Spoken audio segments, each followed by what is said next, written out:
All right, well, let's get more on this and bring in Shahram Akbarzadeh. He's a professor of Middle Eastern politics at Deakin University in Australia and a senior fellow at the Middle East Council in Doha.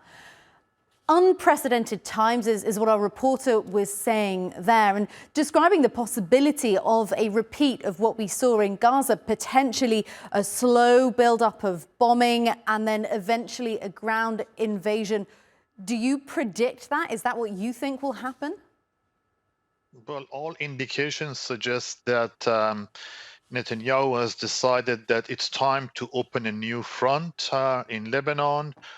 Taking out walkie-talkie and pagers is basically taking out communication channels to disrupt the chain of command in Lebanon among Hezbollah fighters.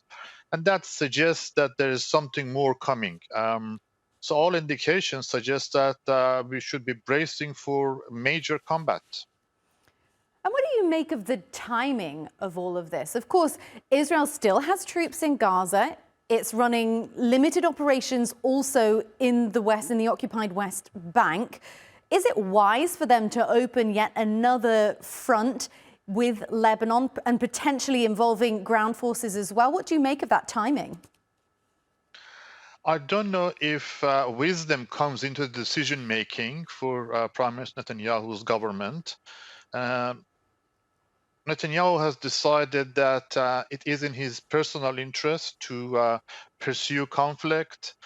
He sees after almost a year of conducting air raids and massacres and genocide in Gaza, he sees that conflict is nearing its end. And as a result, he is looking for the next crisis, the next conflict, because it serves his interest to have more conflicts. It keeps him in office and away from court, so he doesn't have to face the Israeli court system. Right, yes, and some people have said maybe he's trying to do this before the election in the USA. Do you think that has any role in this, or do you think that's unrelated?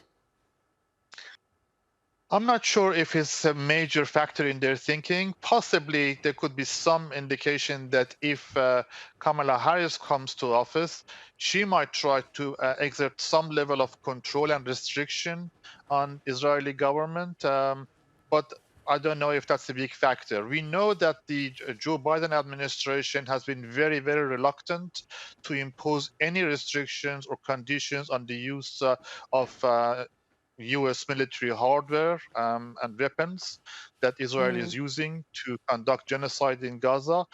Kamala Harris might, but it's really hard to know. And Shahram, briefly for us, the reactions from Hezbollah and indeed from Iran, some have said that they've been relatively muted so far, and perhaps that is down to the disruption of their communication devices. Do you expect that level of response to continue, or do you think there will certainly be some kind of escalation? What's your view? I think there are a bit different cases, Iran and Hezbollah. Iran has the luxury of not having shared borders with Israel, so it can, do a bit of saber rattling, but not engage in anything meaningful. Iran has supported Hezbollah, and traditionally, Iran prefers to have Hezbollah as to fight its fight. But Hezbollah doesn't have that luxury. Hezbollah has been targeted by Israelis for the past few days, months, and Hezbollah might feel that it does need to respond. Okay, Shahram Akbarzadeh for joining us from Melbourne. Thank you so much. Thanks, Charlotte.